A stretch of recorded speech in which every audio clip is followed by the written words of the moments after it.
Good evening, friends and lovers, and we're finally back because now I have a new microphone. That old mic, she needed to go. So now we have a Blue Yeti, like everyone else. I'm a real YouTuber or whatever now, with my 100 subscribers. This is finally the video where I review The Village by John Strasbaugh. So before we really get things off the ground, I want you all to know that this is my favorite book of the year. Finally, in December, I hit it. I found my favorite book of the year. This book was incredible. It was also 600 pages long. Let me tell you, I said it's my favorite. I did give it a 5 out of 5 stars, and I actually wrote a little bit of a review on Goodreads, which I don't usually do because I'm lazy and forget. So like it says on the cover, it says, "The Village, 400 years of beats and bohemians, radicals and rogues, a history of Greenwich Village." It literally is 400 years of history, which is why the book is so long. And oh my gosh, John Strasbaugh could not have made it any more freaking detailed if he tried. It was really, really dense, which is why it took me forever to read. So just something to be on the lookout for if you are thinking about reading it. Which, like I said, I highly recommend that you do. I do think that he spent maybe a little bit too much time on the early sections. I think he spent probably about 200 pages pretty much just talking about the lead into what I think is the best era of Greenwich Village.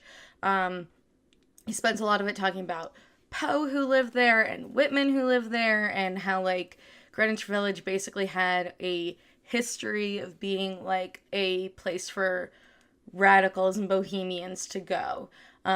Eventually leading up to the Beats, who were there in the 40s and 50s, mostly in the 50s. And then also Bob Dylan and Warhol in the 60s and 70s, and then you have the AIDS epidemic in the 80s. So it's just sort of you kind of need a little bit of the setup to know why you're there when you get there. But yeah. Wow, they're so great with words, oh yeah. Regardless, it's an amazing read. I feel like I learned, I just know so much about this history now, and it makes me want to move to Greenwich Village and also read 90% of the books that were referenced in here. Gosh.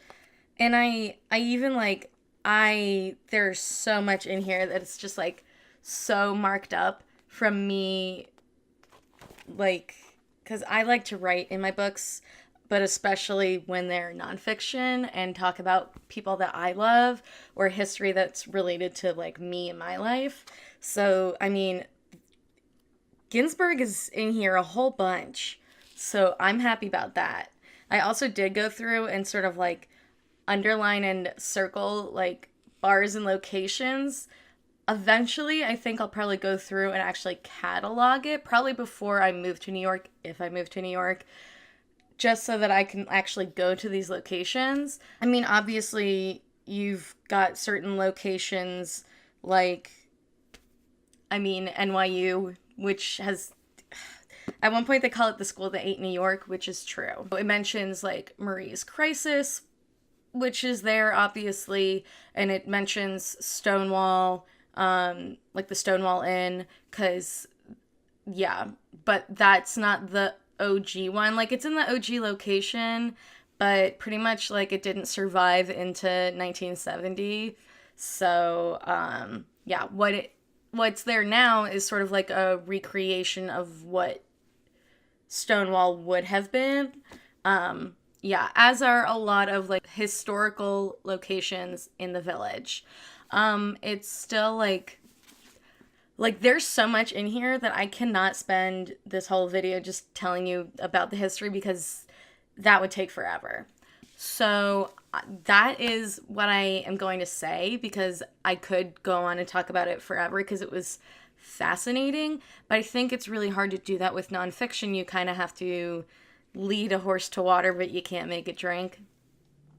Hence where we're at with this. Amazing amazing book. Like, go and buy it right now. Go and read it. It's amazing. So then that brings us to December's book. Isn't it nice how I'm finishing November's book in late December?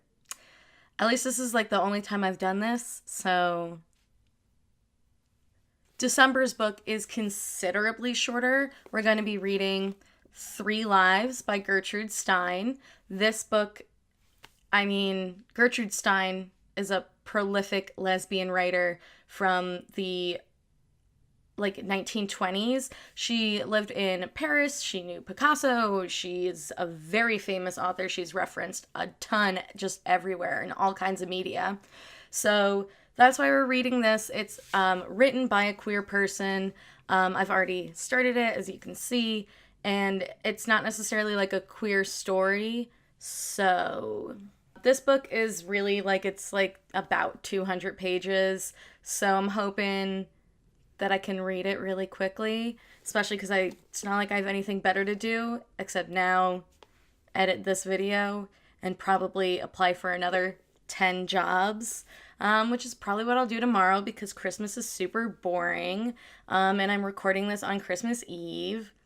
Yay. I'm excited to hear back what the sound quality in this video is, and then also I'll be recording my podcast with this, and I'm trying to bring back Avocado Toast. For those of you that don't know, it's this podcast that I had for a little over a year, that was focused on gearing news and political issues and social justice towards people my age and younger.